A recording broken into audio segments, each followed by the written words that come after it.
কি অবস্থা বন্ধু? তুই এখানে? হ্যাঁ। আরে কি বলিস? সকাল সকাল এখানে বলিস না, এখন তো 7টা বাজে, কোচিং ছিল, কোচিং এ যাইনি। কোচিং না যে রামসাগর এখানে কেন? আর শুনিস নি, বলিস না, কোচিং যাইনি, কিছু কারণ আছে।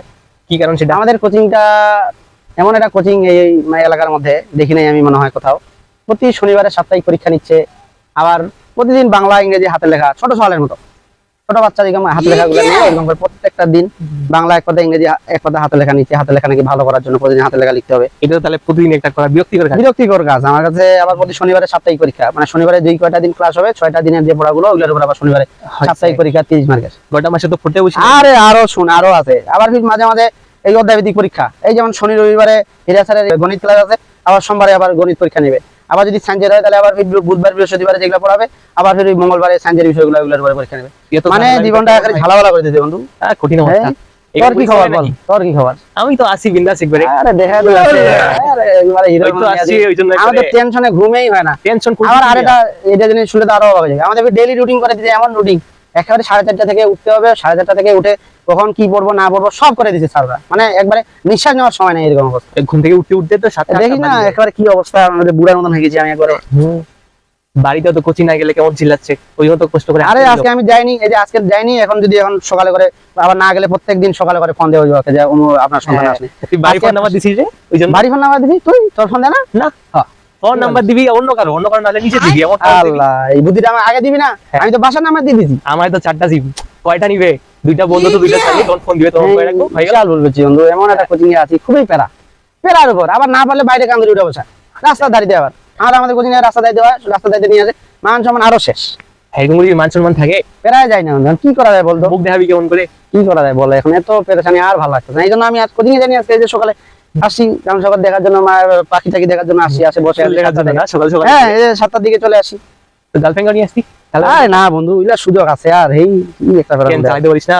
না, খরচ পাতি কোথায় পাবি? খরচ কিভাবে পাবি? এই হাতে তো পকেটে টাকা নাই। এটা কোনো কথা হইলো? তো বাড়ি থেকে কি কোচিং এ তোমার টাকা দেয় না? দে, তাহলে সেটা তুই নিয়ে আসবি। তো ওটা কিভাবে নিবি? এটা তো বেতন দিয়ে দিতে হচ্ছে, বেতন না দিলে তো বাসায় আবার ফোন দিয়ে সব সময়। আমাদের কোচিং এর যারা ওই পরিচালক আছে সব সময় বাসার সাথে কানেক্ট।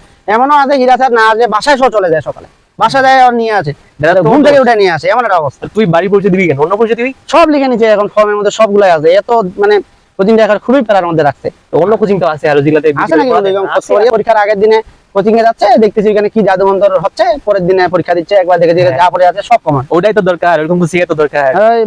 তো কিছু প্যারা নাই, খালি পরীক্ষার আগে কোশ্চেন পেলে হয়ে গেল। সেটাই তো, আল্লাহ কি করা যায়। আমি তো পরীক্ষা করে ভালো হবে, বাড়ি তো শান্তি। হ্যাঁ, কিন্তু বোর্ড পরীক্ষাতে যাবি ধরা খাবো নাকি, এটা টেনশন। কারণ তো আমার কোচিং চেঞ্জ করে যাবে, তাহলে বাসা কি বলা যায়, বুদ্ধি দেয় একটা। বাসা তো কিছু বুঝতেছে না, আমার এত প্যারা তো আমি আর নিতে পারছি। বাসা তো বলতে ওকে ওইখানেই রাখবো, এই প্রায় মানুষ হবে, এই ওকে এই চাপে রাখতে হবে। এখানে আমি তো বাইরেতে আছি, বুদ্ধিতে, এখন আমার কি করা যায়? নকল রেজাল্ট বানাবি, রেজাল্ট বানায় বাড়িতে দেখাবি যে দেখো আম্মু আব্বু কত সুন্দর রেজাল্ট করছি। নিজের মতো করে নিজের মতো। এগুলা তুই আমাকে দিস না কেন আগে বল? এই তো এটার মধ্যে আছি, এগুলা সব লাগবে তো, না তো এখন বুদ্ধি বাতা দে। আমি এই কোচিং থেকে কিভাবে বাইরে যাবো? কোচিং আর এই কোচিং এ তো থাকা যাচ্ছে না, এত প্যারা তো নেওয়া যাবে না। তো কোচিং থেকে পড়ালেখা ভালো হচ্ছে কোচিং এ, কিন্তু এই কোচিং এর এত টেনশন নিতে পারতেছি না আমি। তো কোচিং পাল্টাইতে হবে, এমন কোন কোচিং আছে তো যেগুলো আছে? এখন পাল্টাবো কিভাবে এটা বুদ্ধিতে। বাড়িতে বল এখান থেকে হচ্ছে না ভালো মতো পড়ালেখা, বাড়িতে বল অন্য কিছু। বাইরে এটা বলবো? হ্যাঁ, আব্বু মতো তোর কথা এটা বলা যায়। কোচিং এ ক্লাস হয় না, ক্লাস তো হয় বন্ধু, ক্লাস একেবারে 4টা ক্লাস ঘুমাই হয়, কোনো সুযোগ নাই। এটাই তো দিনও ক্লাস হয়। বাইরে বুঝতে দেওয়া যাবে না, বাইরে বুঝলে তো মনে করবে না এই কোচিং ভালো আছে, রেজাল্ট বেশি প্যারা হবে। তাহলে তো আমি নিতে পারবো না। বাড়িতে তো এটা বলতে হয় যে কোচিং ক্লাস হয় না। অবশ্যই তো অবশ্যই ওরাই বলবে যে কোচিং এ পড়ার দরকার নাই, যেহেতু টাকা দিয়ে পড়াচ্ছি তাহলে তো কোচিং এর পড়ার দরকার নাই। হ্যাঁ, আব্বু আম্মা যেটা বলবো ওটাই শুনবে। হ্যাঁ, গুড। হ্যাঁ, কেবল তো 7:30 বাজে, এখনো তো 9:15 পর্যন্ত অনেকক্ষণ সময়। আরে বন্ধু মোবাইল তো আছে, কাস্টম বাড়ি করি নাকি? হ্যাঁ, কাস্টম খেলি। আরে চল বন্ধু, হ্যাঁ কি বলিস, লাগা কাস্টম। আরে আয়, বাজি হবে নাইলে তোর সাথে, আয় তুই বাজি খেলি আজকে। আয়, কত বড় প্রাইস দেখবো। আয় নে কাস্টম শুরু। নে শুরু, মার। তুই দেখা যাবে তোর পাটা দিবি আমি। এই দেখ হেডশট মার। দেখছিস কেমনে মারতে হয়? দেখ আমি ভাবতেছি কি জানো কিভাবে? হ্যাঁ এই তো এটা তো। আরে বন্ধু তুই তো পড়ালেখা চাপে কম মনে হয় তো। আমি তো হ্যাঁ। সময় একদম কমে পাই খুবই একেবারে। পরীক্ষার আগে রাতে তো সব ক্লিয়ার হয়ে যাবে, তাহলে এখন এত প্যারা নিয়ে কি হবে? সেটাই তো, আল্লাহ তুই তো সব দিক থেকে আগে গেছিস বন্ধু, এত চালাক হয়েছিস আল্লাহ। এত আরে মার মার মার মার মার মার। এই তো কেমন আরে গেলাম রে, পারলি না তো, পারলি না, শুধু পারলি না। এই বন্ধু সময় তো হয়ে গেছে, 9:15 বাজে উঠি নাকি? চল চল কি হবি বল। হ্যাঁ টাকা তো নাই বন্ধু, খাবি কোথায় কিভাবে? আরে কোচিং এর টাকা আছে আরে আরে তুই তো আরো চালাক বন্ধু, কোচিং এর টাকা দিস নাই, কোচিং এর টাকা দেওয়ার কথা বলে রাখিস। আমাদের তো সুযোগই নাই বন্ধু, সব সময় যোগাযোগ করতে গার্জেনের সাথে। ওটাই তো দেওয়া আসছে কিনা, ভুল নাম্বার দিতে হবে, সঠিক নাম্বার দিলে তো সমস্যা। এটাই তো ভুল নাম্বার দিবি যেন কন্টাক্ট করতে নাই পারে ভাই, এটা দিলে তুই আগে দিবি। এইটাই তো করা দরকার, না তো হবে না।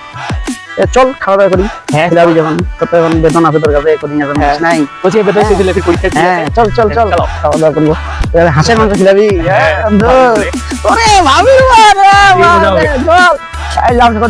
বাসা যদি জানতে পারে বন্ধু কি যে করবে, তাইলে তো আমরা তো কোচিং বাদ দিয়ে ঘুরে বেড়াচ্ছি, বাসা তো খবর করে নেয় না, কাউকে জানতেও জানতেও দেওয়া যাবে না। মানে যদি জানতে পারে, খবর আছে, জানতে পারলে এখন গার্জিয়ান কই, এরা তো বোকা, এরা খোঁজ খবর নেয় না, নিজের কাজকর্মে ব্যস্ত, নিজের কাজকর্মে ব্যস্ত। যেটা বলবো ওটাই শুনবে। হ্যাঁ।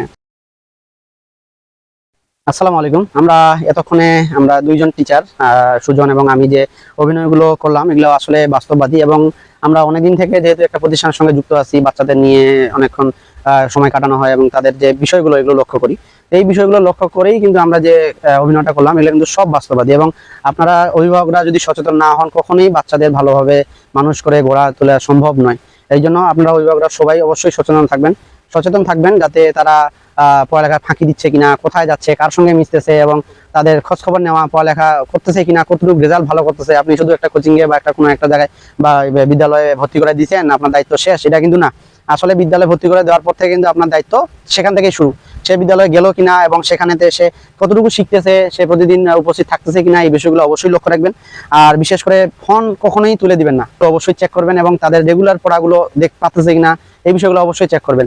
কারণ এখন যে যুগ জামানা আসলেই দেখতেছেন অনেক আগায় গেছে, বাচ্চারা অনেক কিছুই আগের থেকে আগে এরকম ছিল না যেটা এখন ঘটতেছে। আপনার সন্তানরা কাদের সঙ্গে মিশতেছে, অর্থাৎ তাদের ফ্রেন্ড সার্কেল কেমন, পরিবেশ অবশ্যই দেখবেন। কারণ একটা সন্তান অবশ্যই তাদের বন্ধুর সঙ্গে অনেক সময় কাটায়, সকাল থেকে প্রায় বিকাল পর্যন্ত সারাদিনই মোটামুটি থাকে।